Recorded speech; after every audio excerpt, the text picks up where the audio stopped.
I'm Danny Otto. Welcome into an all-new episode of That Recap Show. Now, before we get into the episode, just want to issue major spoiler alert. We are going to be going over everything that happened in episode 6 of the Skeleton Crew series. So if you haven't watched that episode yet, you may want to pause this video, head over to Disneyplus, check out that episode, and then come back and enjoy the breakdown. Now, with that out of the way, let's start the show.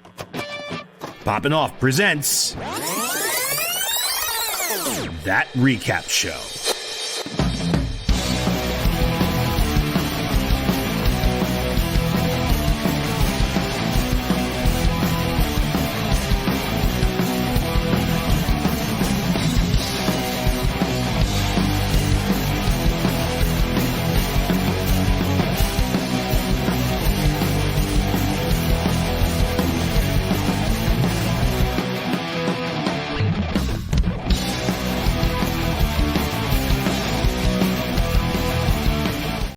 All right, joining with me to break down everything from episode 6 of the Skeleton Crew, it's Jon Jon Rico. Star Wars. Star Wars. How we doing? We're doing good. You know, we're coming out of that holiday haze, and you know, we're back to really cool, you know, not holiday themed things. So, right? Like the two series we've been following didn't have any holiday related episodes or anything like that.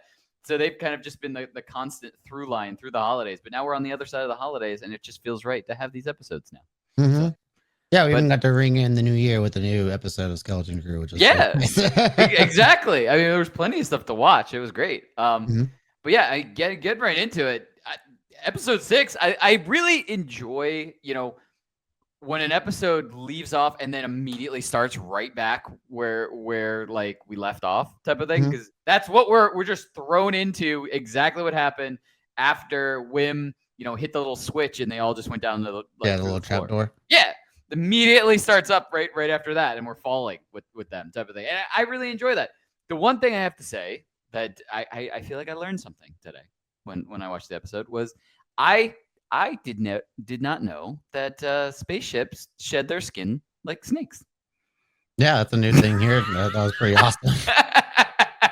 It was very cool, and yeah, I mean that's exactly like while I was watching it, I saw other people say it online also, but while I was watching it, I was like, I didn't know that was possible. Like, it was really cool though. But Rico, what were some of your instant reactions for episode 6? Yeah, you got to find new and inventive ways to have fun with the many types of Star Wars spaceships that are out there. And I think, you know what, it really kind of reminded me of the Dark Knight when the Batmobile thing. Batmobile finally turns into the motorcycle. They kind of just like when it's completely shed the shit. It's like, okay, now we can kind of shed this armor. And we can go into the 2-wheel thing. So yeah, I thought that was kind of like the Onyx Cinders kind of a moment there too, which I thought was really cool. Already it being like a legendary ship within like the lore of the story that's being told too. It's kind of cool that it's got like all these extra features to it that we hadn't yet seen, and like is going to make it a ship that we're going to see a lot going forward as well. So yeah, that was really cool. I really enjoyed the hell out of this episode. I think it had all like different elements of like I think the modern day traditional Star Wars series have. We got a big kaiju monster scene. We got great spaceships sequences, and of course like amazing character moments as well. This episode was directed by Bryce Dallas Howard, of course, Ron Howard's daughter, also an actress herself. But she's been killing it in her Star Wars directing lately. I think this is her 6th episode that she's done within any of the Star Wars series. Like she's done a few of The Mandalorian. She did Book of Boba Fett. An episode of Tales of the Jedi, and now she's on this as well. And every single time that she's done an episode, it's been one to watch. So I really like that they have like this little stable of directors they kind of dip back into when they want someone to handle a good creative job. And at the same time, they're also bringing in new and also known directors like the Daniels, for instance, like in episode 4. So yeah, I really like the way they utilize their directors when it comes to the Star Wars series. I think they handle that really well. But yeah, she knocked it out of the park again, and I think it's time to give her a movie. Like if we're gonna start dipping into the Star Wars movies again, I think she's definitely earned like her spot to be like, yeah, I can definitely direct a full movie, and I think I would love to see what she could do with it.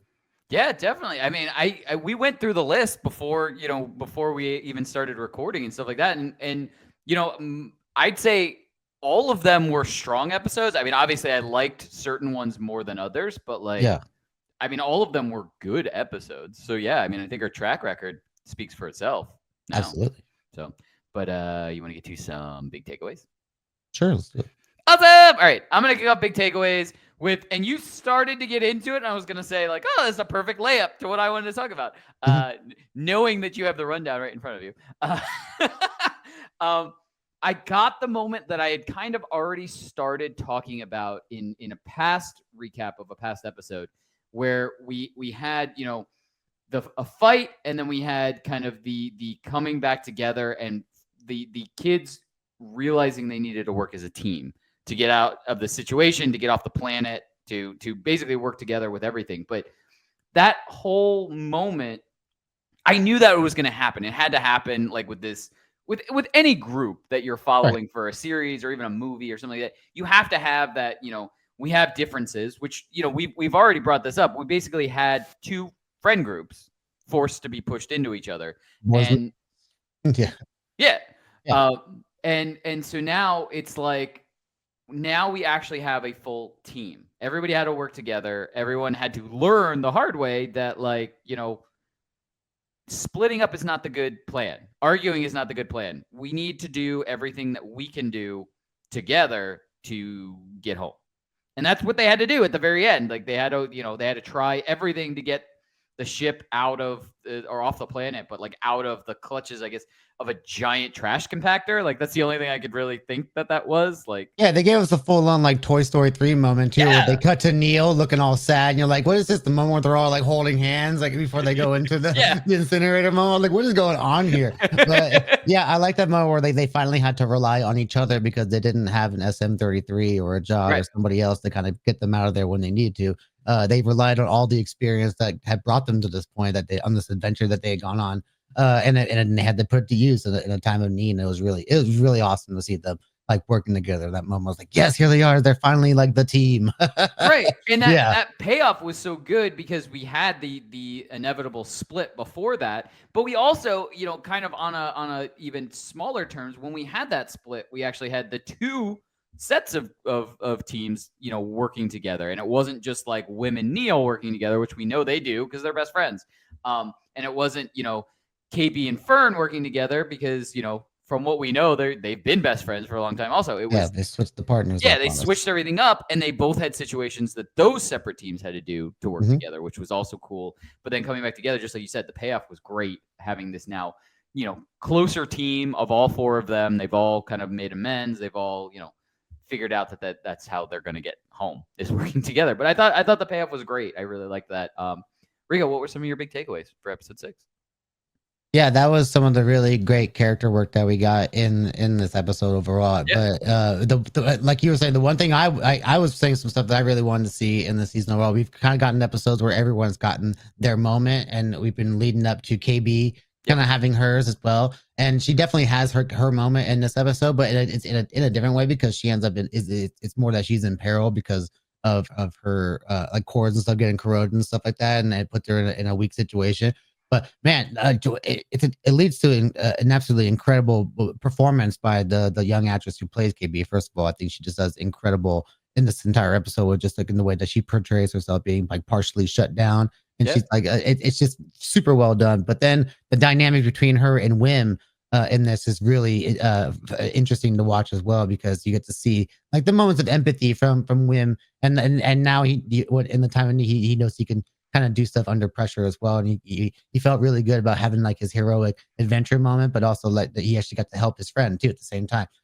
So yeah, I really just kind of enjoyed that dynamic, and kind of like the positive reinforcement that they both kind of gave each other in that particular moment. And it just led to probably one of my favorite character moments of the season so far.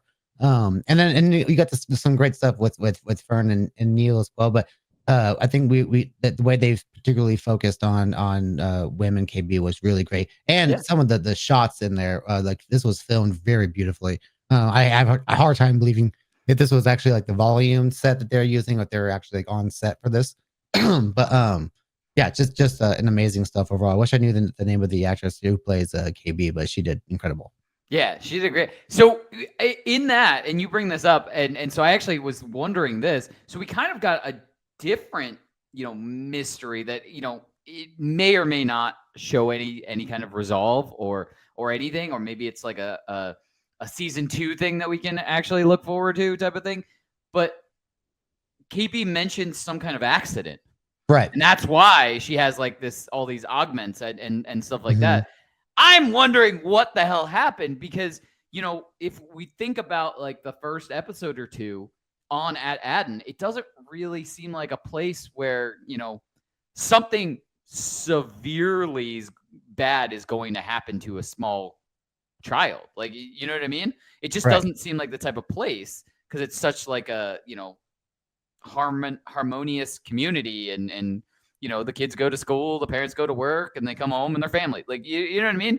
So it's just, I'm wondering like what the heck happened, and if we're ever, like I said, we may not get a resolve for it in this season. If they do give us a second season, maybe that's something that can get explored. We find more about like KB and her past and stuff like that. But I'm just really curious on like what happened to cause her to have all of these augments, type of thing. Yeah, it seems like a more like I want to say professional version of like the kind of modded people we saw in Book of Boba Fett as well. Yeah. Like they're kind of getting the underground jobs, like Fennec Shand, where they saved her with Right. her stomach and stuff. Yeah. It just kind of seems like how can we do like a more upgraded version for that? Like in places like this where a kid could have an accident and doing anything. Because remember, she was also on the back of KB's bike when they would do like that reckless riding too. So it could just been like there was some kind of accident, like doing the same kind of stuff. So yeah, but it does make me interested in being like, what exactly did happen there? Like we obviously didn't have enough time to just like do a full on story mode there.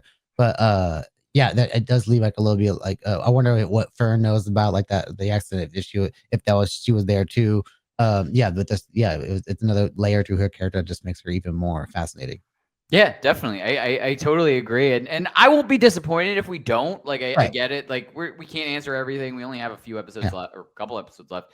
It's just a simple explanation for why she's got the upgrades to begin with. Like, she had an accident when she was a kid. Like, exactly. Okay, that makes sense. Yeah, I would be open to hearing about what happened if we ever get any kind of result. But in the meantime, would you like to get to some predictions? Yeah. Awesome. All right, why don't you kick off predictions? Okay, so we got 2 episodes left, and it kind of seems like everyone's heading back over towards Atten again, because we gotta have our big finale sequence where all these storylines cross over and such.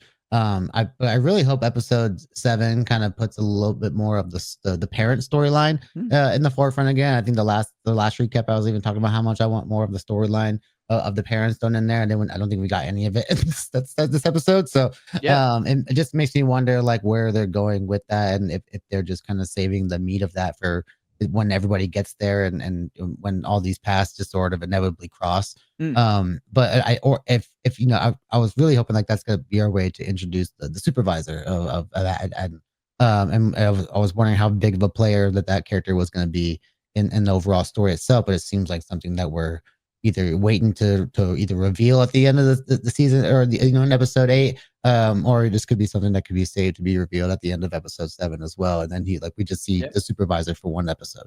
Yeah, I think that's kind of like the big part of the story that I'm kind of like wanting some payoff from right now. So we got Jod with the pirates down there. He's negotiated his way over to get that storyline going over there. And now the kids have gotten themselves out in the nice, sleek looking new ship. Yeah. And then now that KB has the coordinates too. She memorized the coordinates to Atten. They can head back there as well. So yeah, I just seeing all these ships going this way, and just imagine just them heading into that one path and landing there is going to be the thing to look forward to the most. Yeah, and I do have to say this, and all the credit to you because you said this way earlier. I think I'm starting to fall into the same camp as you, where if it's not like the captain of the ship of the crashed ship that is the supervisor, then maybe it's one of the crew members that survived the initial crash or something like that, being like higher up or being a supervisor of at Aden type yeah, I don't know if it's Tack Renan anymore because I think he's supposed to be like goes back to Old Republic days maybe, but Yeah, it has to be maybe somebody that either is connected to him in some sort of way, or just they know all about it and they're just doing their duty to protect his vision. Here is the reason why I'm starting to like say like maybe that is like some of the crew like are related to those people there. The song. For at Acton he did plunder. That they started reciting. How did that to convince them? Yeah. How did that song survive if everyone on the ship died except for SM-33, who was asleep until the kids woke him up, basically. So someone had to have survived that, created the song legend, which then was passed to other people, type of thing. So there's so much more to that crew, to that captain, to that ship that I am interested to see. And I mean, yeah, the overarching mystery of Aden, I'm still thinking there's something like I think we're not going to see the supervisor until the end of episode 7. I think it's going to be the big reveal. Yeah. Because there's got to be something nefarious like going on. It's not just on the level of, oh, we're just a Republican mint, like an old Republic mint type of thing. Because right now the big bad, so to speak, is Brutus, and I just got a feeling that someone's gonna kill Brutus to kind of be as a show of power. Right. Like, no, and then that's like, because I feel like Brutus feels like he's in charge right now, but even then I don't even feel like that, like he's not much of a threat to the overall story. So I'm like, yeah, they're still waiting. There's still no like big bad. I think unless it's supposed to be Jaw, but I still don't believe that either. I still think because now he's been captured by the prize, there's going to be some point where he's going to have to make amends with the kids as well. Right. Whether he really truly is trying to make amends or if he's just trying to do it to play the sides. Yeah, there's going to be a shift in there. So yeah, I don't think he's going to end up being the big bad. And I agree with you. There's got to be something with the supervisor, and that's why we haven't really progressed any more of the parents storyline yet, because that's something that's coming in the final 2 episodes. Yeah, at least that's what I think. So. Hope so. You and me both. But as we always say, that's what we think. Let us know in the comments below. What did you think of episode 6, and what do you think the mystery surrounding Aden truly is, and who is the supervisor? And as always, don't forget, like, subscribe, and turn on notifications to hear about all of our latest audio and video podcast releases. Bye, everybody! Poppin' Off presents That Recap Show.